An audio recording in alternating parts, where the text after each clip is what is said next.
Palo Verde's pipes were tested by TUSD to find out if there was lead in the water, and as they suspected, they found lead in the water. So they put a water bottle filling station to serve nice and clean water for the students.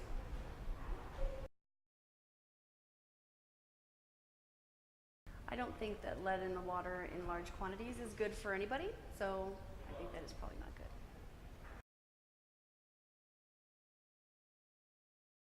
If there's lead in the water, then I think that it would be not good for the school to have it in drinking water.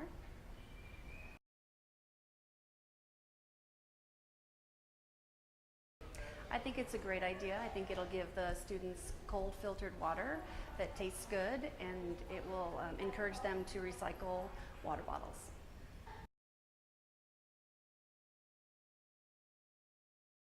We received the grant second semester last year, and it took up until about fall break for us to get it installed.